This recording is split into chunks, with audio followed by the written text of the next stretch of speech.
샬롬. 오늘도 하나님 말씀 앞에 나오신 여러분 환영합니다. 우리 이 시간에 함께 기도하도록 하겠습니다.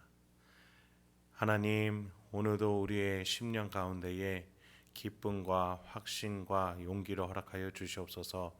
오늘 하루를 하나님의 자녀답게, 하나님 나라 백성답게 명예롭게 살아갈 수 있도록 주여 우리에게 힘과 능력을 허락하여 주시옵소서.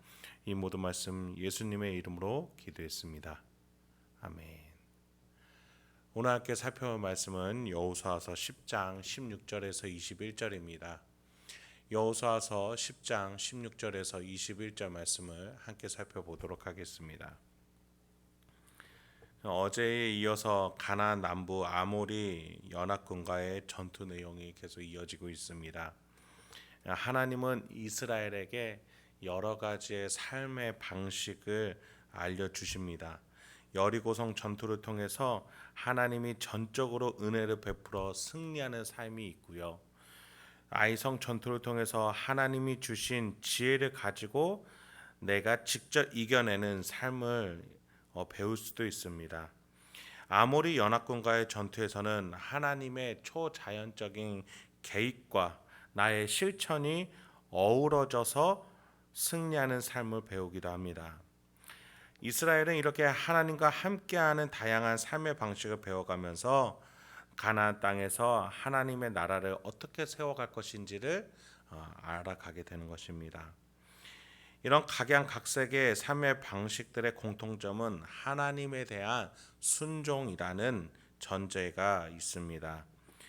하나님을 존중하고 경외하는 태도는 이렇게 우리의 삶을 세상의 일반적인 삶이 아니라 풍요하고 풍성하고 확신에 찬 삶으로 인도합니다. 어제 여호수아가 해와 달을 멈추게 하면서까지 진멸하라는 하나님의 말씀에 순종하고자 하는 태도가 오늘 본문에서 잘 드러납니다. 16, 17절입니다. 그 다섯 왕들이 도망하여 막게다의 굴에 숨었더니 어떤 사람이 여호수아에게 고하여 이르되 막게다의 굴에 그 다섯 왕들이 숨은 것을 발견하였나이다 하니, 전투에 들어가자마자 이스라엘은 승리했습니다.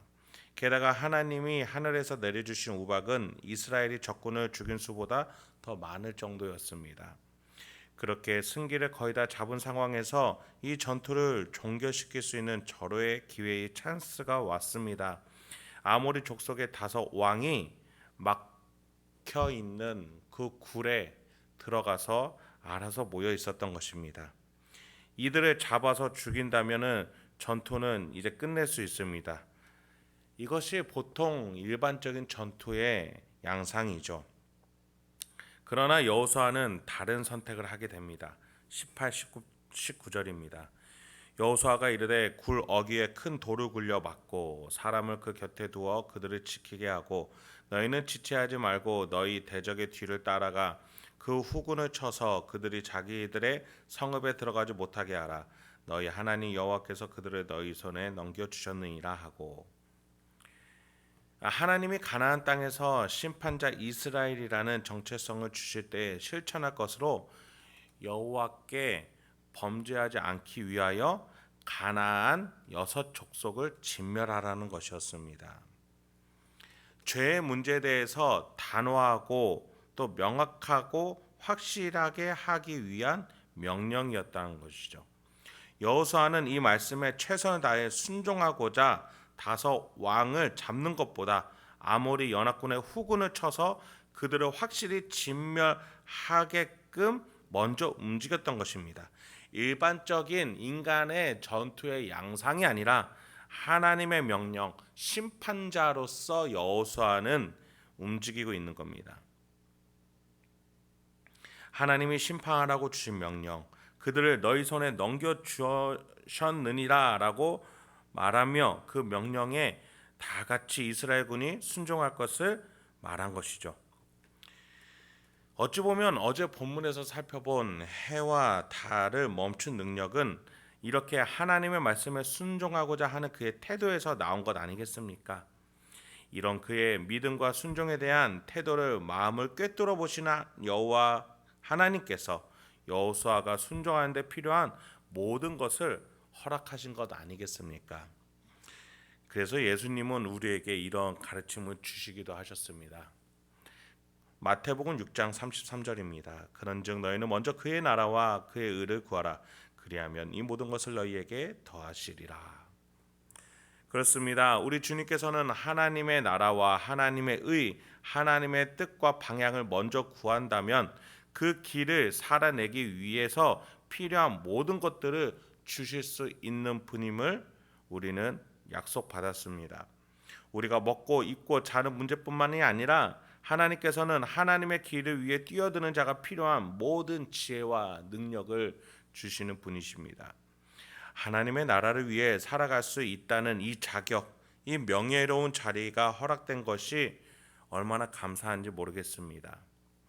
마지막으로 20, 21절입니다. 여호수아가 이스라엘 자손이 그들을 크게 살육하여 거의 멸하였고 그 남은 몇 사람은 견고한 성들로 들어간 고로 모든 백성이 평안히 막게다 진영으로 돌아와 여호수아에게 이르렀더니 혀를 놀려 이스라엘 자손을 대적하는 자가 없었더라.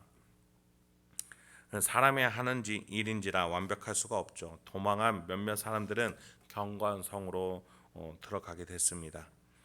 그러나 여러분, 우리의 실수, 우리의 능력의 한계를 잘 아시는 하나님께서는 우리의 순종과 믿음의 태도를 보시는 것이지 완벽한 결과물을 바라시지 않으십니다. 오히려 우리가 하나님을 향한 순종과 믿음의 태도를 가지면서 일어난 실수와 우리의 능력의 한계를 하나님은 오히려 선하게 인도해 가실 수 있는 분이심을 우리는 믿습니다. 도망간 몇 안 되는 아모리 군사들은 성으로 들어갔죠. 그런데 그들이 들어가서 어떤 말을 했을까요? 이스라엘과 맞닥뜨리자마자 그들이 패배한 일과 하늘에서 우박이 떨어져 그들이 죽어나간 그러한 것들을 말하지 않았겠습니까? 그리고 아모리 족속의 다섯 왕이 지금 성 안에 없다라는 것들도 서로 공유하게 됐을 겁니다. 결국 아모리 족속의 성들은 마치 여리고 성 사람들과 같이 이스라엘군이 들어오기도 전에 마음이 높고 두렵게 되었다라는 것입니다. 이후 본문에서 살펴보겠지만 나중에 이스라엘 군사들이 가나안 이 남부 성들을 정복하는 데 있어서 이들의 두려운 마음들은 오히려 전쟁으로 맞서지 않게 하였고 이스라엘에게 쉽게 정복당하는 모습들을 보여주게 됩니다. 우리가 살아가는 데 있어서 우리의 힘과 시간이 해결해 주기를, 자연스럽게 흘러가는 대로 회복되기를 기다릴 때가 많습니다. 그만큼 내 힘의 약함으로 인해 세상살이가 내 뜻대로 되지 않는 것이 많기 때문이겠죠. 그래서 우리는 하나님의 힘으로 살아가야 합니다. 하나님이 원하시는 방향으로 살아가면 됩니다. 하나님이 이 세상에 나를 보내신 뜻대로 살아가면 되겠습니다. 그러면 하나님이 먼저 앞서 가서 길을 준비해 주시고 우리가 하나님께 순종할 수 있는 힘과 능력을 허락해 주신다는 겁니다. 그 환경을 조성해 주시고 순종만 하기만 하면 하나님의 놀라운 사역에 참여할 수 있는 그 명예로운 자리를 주시는 줄 믿습니다. 오늘 하루도 하나님의 힘으로 또 하나님과 동행하시면서 지혜롭고 확신 있는 삶을 사시는 저와 여러분이 되길 소망합니다. 함께 기도하도록 하겠습니다.